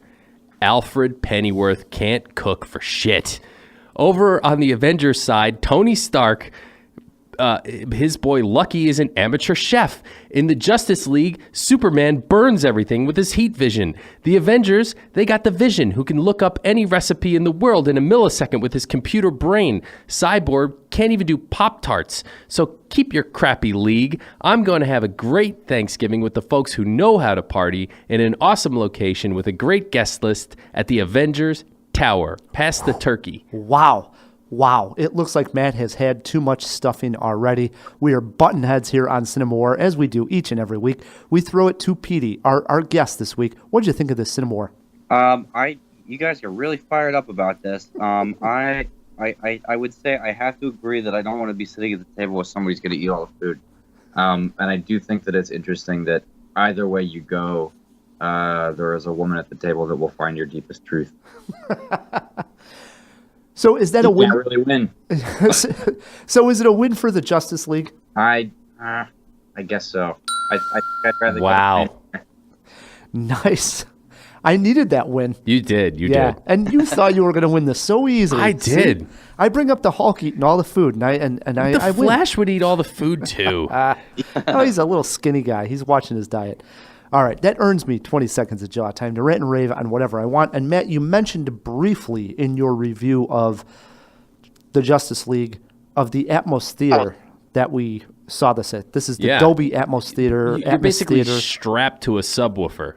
My first trip over to this theater, and you saw my reaction when the sound first came on, which The was Coca-Cola? I think it was a Coca-Cola ad. Yeah. I almost fell out of the seat in shock of the sound and everything rumbling and the crispness of it all. It really jolted me. But I will say, you always are looking, is this just for show, right? Is it just because it makes a lot of noise? Is it better? And I told you this at the end of the screening, and my point of seeing it at the Atmos Theater that may be a little bit in the right direction is this idea that the throwaway villain, Steppenwolf, is completely CGI. It doesn't feel real, but with that extra bass, I don't know, the sound that they used in there was something that definitely gave him a little bit more realism. Like, it felt like there was more power to him. Something that I was scared of for in an instance. He had a weight, a presence, because of the bass. It really worked for me. I mean, again, this is my first trip. Maybe if I made 100 trips there, that would start to wear off. But I was a fan, I got to say. So Interesting. And I don't know if these are all around the country. I don't know the whole story of these things, but get out to one of these theaters. It was awesome. They're around, yeah. Yeah. That was my 20 seconds. Yeah, well used. There you go. All right. It brings us to trivia. As I mentioned, as we all mentioned, Coco coming out, Pixar's latest film, Day of the Dead, Skeletons. Why not play skeleton movie trivia? Petey, you're our guest. You get to choose if you want to go first or let Matt go first. There are steals, and if you get hung up on any question, you get one trip to the fish tank. Fill me in, Phil. He has clues to all the questions. Okay, I'll play black. You go ahead, Ben. All right. Okay. First two questions are easy either way. So question one over to you, Matt K. Skeleton movie trivia. This 1992 Bruce Campbell horror comedy has a whole horde of skeleton warriors. Name it. That would be 1992. Army of Darkness. 1-0, Matt K. Question two over to Petey. Name the title character, a skeleton, in Tim Burton's Nightmare Before Christmas.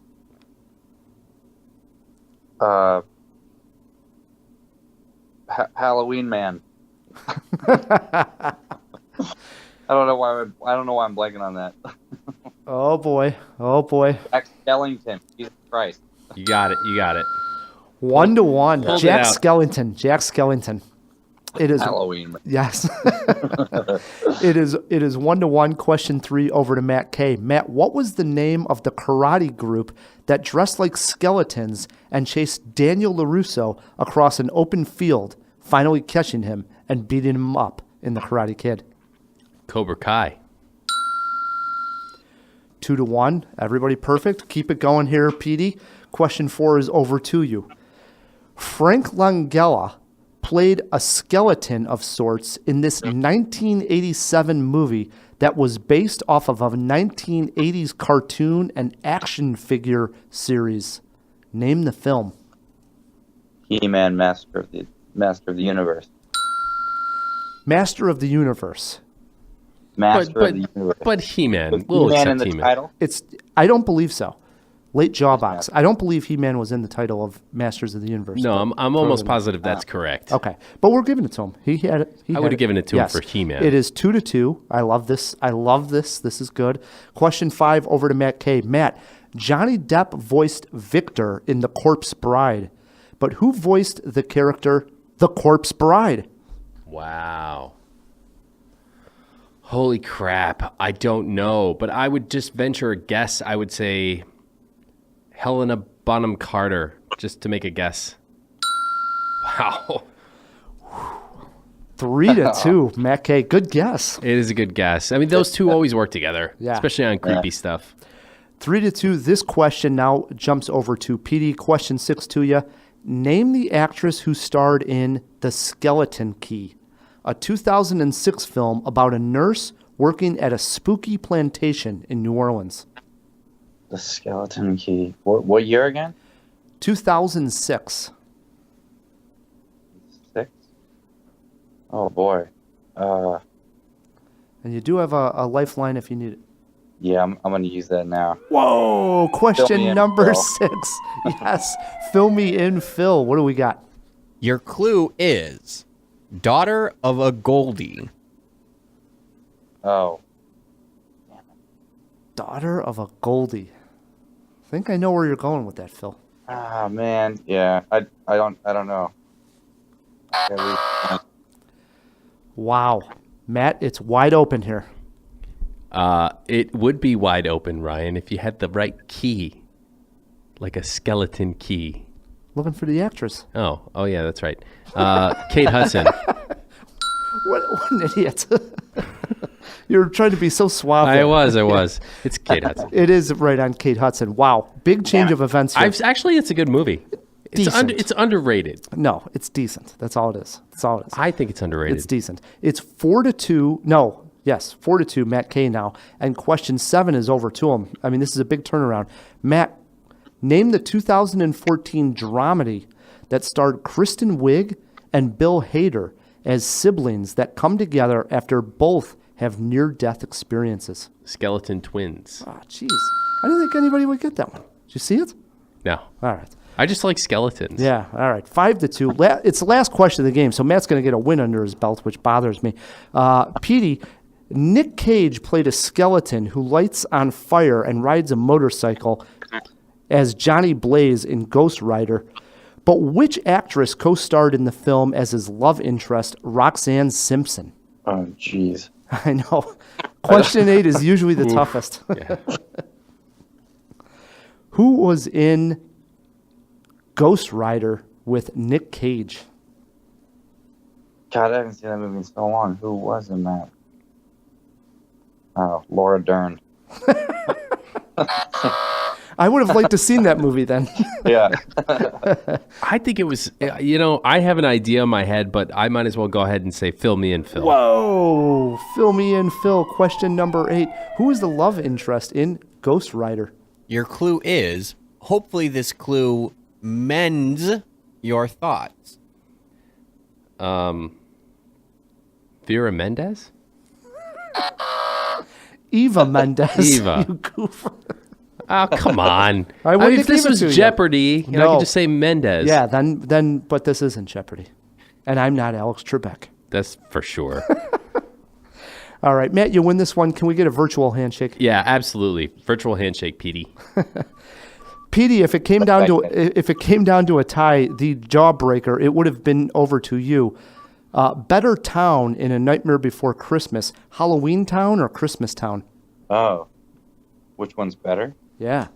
Just in my opinion? Yeah, this is the jawbreaker. This would have untied the game. Halloween Town. I would have gave him that one. I hate Christmas Town in that movie. Yeah. Yeah, it was, Sounds... yeah. That was a joke. The real knows. the real jawbreaker was this: age of Tim Burton, closest to. Matt, you got a guess? Yeah. Let's see. So I guess he's probably 63. Phil, can you lock him in at 63? Got him locked in at 63. Petey, you got a guess?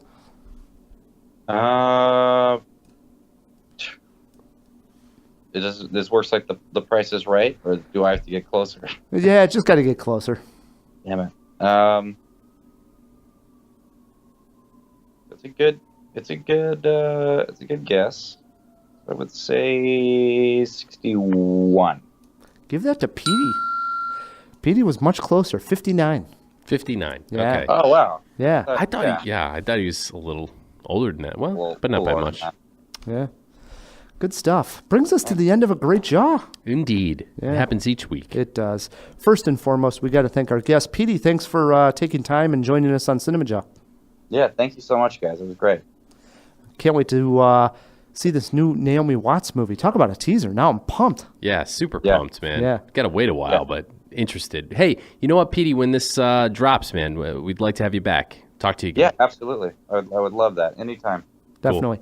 We also got to thank all our sponsors. Yeah, thanks to all the sponsors and the Chicago Podcast Co-op who help us get those sponsors. And we got to thank the best. Well, where the hell is Elias? the best. Phil in the fish tank. Fill me in, Phil. Not a problem, guys. I'm happy to fill in. I did also look it up for the late Jawbox, and the film, Ryan is right. He-Man is nowhere in that title, believe it or not. That's accurate. Yep. Yeah. Wow. Yeah, interesting. Just Masters of the Universe. Yeah, Exactly. You know your stuff. I do. Until next week, I'm Ryan, the movie guy. I'm Matt K, and keep on jawing about the movies.